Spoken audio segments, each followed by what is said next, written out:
Assalamualaikum warahmatullahi wabarakatuh. Innal hamdalillah wa nasta'inuhu wa nastaghfiruh wa na'udzu billahi min shururi anfusina wa min sayyiati a'malina. May yahdihillahu fala mudhillalah wa may yudlil fala hadiyalah. Asyhadu an la ilaha illallah wahdahu la syarikalah. Lahul mulku wa lahul hamdu yuhyi wa yumiitu wa huwa ala kulli syai'in qadir. Allahumma sholli wa sallim wa barik alal mursalin wal anbiya wal malaikati wal mu'minin. Saudaraku semua yang dirahmati Allah, kita kembali pada hari ini melanjutkan tentang bahasan pentingnya menuntut ilmu. Nah, setelah kita kemarin mencoba untuk mempelajari bagaimana perintah Allah di dalam Al-Quran tentang menuntut ilmu. Nah, kita lanjut ilmu yang seperti apa dan bagaimana. Nah, kita sedikit mengulas apa yang sudah kita bahas di sebelumnya, yaitu ilmu Al-Quran, ilmu agama. Dengan agama itu nanti Allah akan memberi petunjuk bimbingan tentang dunia, bahwa seorang muslim ketika kita bertawakal kepada Allah, maka Allah akan mendatangkan rezeki. Bagaimana sih jalannya rezeki? Yang tidak disangka-sangka. Ada ayat tentang bertebaranlah kamu di muka bumi untuk mencari ridho karunia dari Tuhanmu. Ada ayat bahwa sesungguhnya rezeki sudah ditetapkan kepada walaupun binatang melata sekalipun. Nah, itu ada ayat-ayatnya semua. Jadi Al-Quran itu adalah ilmu hikmah, mengajarkan seluruh kehidupan. Bagaimana mendidik anak, bagaimana kita mendidik istri, bagaimana berhubungan, misalkan ada utang piutang, semua diatur oleh agama. Jadi ketika kita belajar agama, secara otomatis kita akan dibimbing Allah di dalam urusan dunia kita. Nah, untuk itu maka kita harus mencari sebagai landasan keyakinan kita kepada Allah, kepada Al-Quran, mencari majelis yang dimana kita bisa belajar. Ada orang yang membacakan kepada kita ayat-ayat Allah dan menjelaskannya, sehingga kita bisa bersih benak akal hati kita.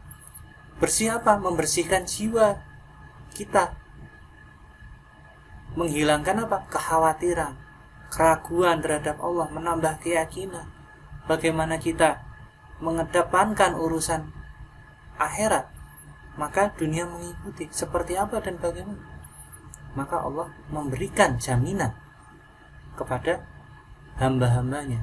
Bahkan dijelaskan juga pada waktu itu bahwa orang-orang fasik, orang-orang jahiliyah Mekah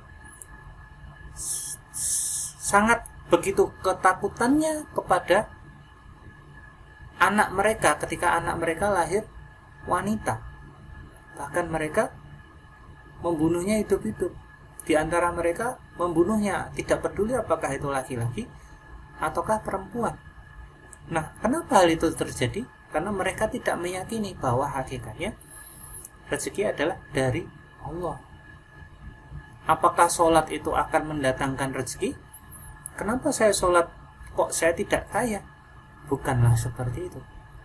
Tetapi pada hakikatnya ketika kita sholat, Allah memberikan kelapangan, kemudahan kita untuk bisa berpikir, memberikan kita kekuatan, keteguhan dalam mengarungi berbagai macam tantangan kehidupan dunia, untuk senantiasa berusaha di jalan Allah dengan sungguh-sungguh. Maka disitulah nanti Allah memberikan pertolongan, bertambah lagi keyakinan kita. Maka di sini kita ulangi bahwa kita harus mencari orang-orang yang dapat mengajarkan kepada kita, yaitu Alkitab dan Al-Hikmah. Dan sesungguhnya sebelum kita berada di dalam majelis itu, sebelum kedatangan seorang yang diberi petunjuk, maka kita adalah benar-benar dalam kesesatan yang nyata. Nah, Allah juga memberikan penjelasan kepada kita. Kesesatan yang nyata itu nanti seperti apa dan bagaimana, kita ulang lagi di pertemuan-pertemuan selanjutnya. Ternyata ada hal-hal yang belum kita ketahui. Di Quran surat 2 ayat 151, sebagaimana kami telah menyempurnakan nikmat kami kepadamu, kami telah mengutus kepadamu seorang yang diberi petunjuk di antara kamu yang membacakan ayat-ayat kami kepada kamu dan mensucikan kamu dan mengajarkan kepadamu Alkitab dan Al-Hikmah, serta mengajarkan kepada kamu apa yang belum kamu ketahui. Apa sih yang diajarkan yang belum kita ketahui? Yaitu tentang apa itu iman, apa itu Al-Quran, apa itu kitab. Nah, akan dijelaskan lebih detail karena itu adalah ayat-ayat mutasyabihat. Apa itu syibghah? Itu adalah ketika kita berusaha kepada Allah sungguh-sungguh, meyakini apa yang diberitakan Allah di dalam Al-Quran. Kemudian kita datang kepada orang yang diberi petunjuk, mohon ampunan, sehingga kita kemudian doa bersama-sama, mohon ampunan, sehingga kita akan mendapati bahwa Allah adalah Tuhan yang maha pengampun. Dengan bukti apa? Allah akan mensucikan diri kita, mensyibghah, disucikan. Maka yang terjadi apa? Roh kita, rohani kita yang sebelumnya adalah belum memiliki pakaian, Allah berkenan mensucikannya di telaga Kausar, membersihkan hati kita sebagaimana Rasulullah dibersihkan hatinya, disucikan di telaga Kausar.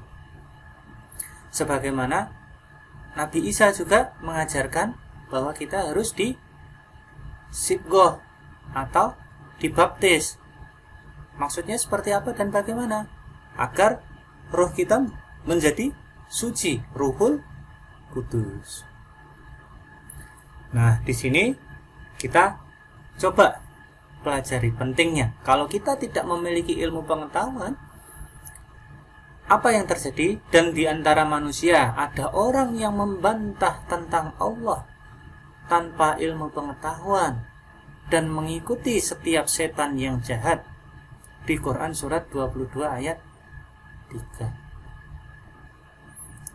Nah, ketika kita tidak memiliki ilmu pengetahuan, maka kita hanya berdasarkan prasangka, tidak punya panduan yang jelas, arahan. Kita berusaha menuju suatu tempat, tapi kita tidak memiliki petunjuk atau peta. Akhirnya kita tersesat, tidak akan sampai ke tempat itu. Kita mengikuti setan yang sangat jahat. Nah, bagaimana? Seperti apa? Tentu Allah memberitahukan bahwa tentu akan sangat berbeda antara orang-orang yang musyrik, yang mengikuti hawa nafsunya. Apakah dia yang lebih beruntung? Ataukah orang-orang yang beribadat, mengikuti Allah berdasarkan ilmu, berusaha tunduk akal hatinya lurus kepada Tuhan, berusaha khusyuk menjalankan apa-apa yang Allah perintahkan, terutama di waktu malam hari, mengorbankan kesenangannya untuk tidur, berusaha sedikit tidur demi mendapatkan keridhaan dari Allah dengan cara bersujud, berdiri, merenung, sedang ia takut kepada azab akhirat dan mengharapkan rahmat Tuhannya, tidak mengharapkan suatu imbalan dari orang atau keinginan duniawi. Jadi ada beberapa orang dia bertarekat, senantiasa rajin, doa tengah malam, tetapi yang diminta kebanyakan adalah tentang dunia, harta, anak, istri. Apakah salah? Tidak. Maka dia akan lalai terhadap urusan akhirat. Maka kita seyogianya mengutamakan yang sungguh-sungguh bukanlah karena dunia tadi, tetapi karena keinginan mengharapkan pertemuan perjumpaan dengan Allah. Kita sampaikan, berbisik-bisik pada Allah tentang masalah kita, urusan dunia kita. Nanti Allah yang akan mengurusnya. Kita serahkan semuanya pada Allah. Jangan sampai kita mendikte Allah, merengek, harus ini dikabulkan Allah, kalau tidak kita akan marah, maka itu akan mengikuti hawa nafsu. Katakanlah, adakah sama orang-orang yang mengetahui dengan orang-orang yang tidak mengetahui? Sesungguhnya hanya orang yang berakal yang dapat menerima pelajaran. Maka pada saat kita khusyuk di tengah Allah, Allah akan memperjalankan kita, memberikan ilmu-ilmu yang tidak dianugerahkan kepada hamba-hambanya yang lain, ilmu-ilmu yang agung, ilmu-ilmu yang tinggi. Apa yang kita inginkan itu Allah memberikan dengan izin Allah, bukan karena kita menginginkan, tetapi karena kebutuhan diri kita. Orang-orang itu adalah orang-orang yang dekat dengan Tuhannya, yang terpikir hanya kerinduan kepada Allah. Ketika siang dia ingin sekali berharap kembali petang untuk berbisik-bisik kepada Allah. Sangat besar kerinduannya kepada Allah tadi. Semoga Allah memberikan kita kerinduan. Nah, kenapa?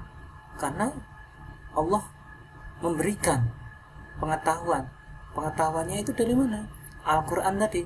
Sebenarnya Al-Quran itu sudah masuk, memberikan kekuatan, keyakinan, pemahaman, bisa menjelaskan ayat-ayat Al-Quran. Senantiasa berzikir pagi, petang, siang, malam, dalam setiap hembusan nafas.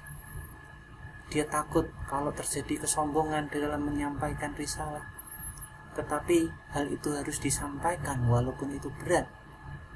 Maka dia berusaha mohon diberi kekuatan oleh Allah, walaupun dirinya juga belum bisa mengamalkan dengan baik dan benar. Maka di sini kita sama-sama berusaha untuk berjalan mendekatkan diri kita kepada Allah. Al-Quran itu adalah untuk diamalkan, bukan hanya sekedar dibaca panjang pendeknya bahasa Arabnya. Sehingga nanti apa? Allah menanamkan, memasukkan ayat-ayat tadi ke dalam jiwa, ayat-ayat yang nyata tadi di dalam dada orang-orang yang diberi ilmu. Jiwa itu mana? Apakah itu di dalam dada jasmani? Nah, kalau di dada jasmani, kalau kita misalkan sakit, dibelah, tidak ada ayat-ayatnya. Tentu itu ada di dalam hati kita, mulai dari unsur, kemudian sampai manusia alam baka, sampai rohani. Nanti Allah berkenan mensucikan kita seperti itu. Dan tidak ada yang mengingkari ayat-ayat kami kecuali orang-orang yang zalim. Apa yang terjadi ketika kita mengingkari ayat-ayat Allah dan berpaling? Allah berfirman di Quran surat 43 ayat 36-37. Dan barang siapa yang berpaling dari pengajaran Tuhan yang Maha Pemurah, kami adakan baginya setan. Kami adakan baginya setan. Jadi setan akan menguasai diri kita. Di setiap masing-masing itu ada setan di dalam dada kita yang menyesatkan, yang menghalangi manusia dari petunjuk.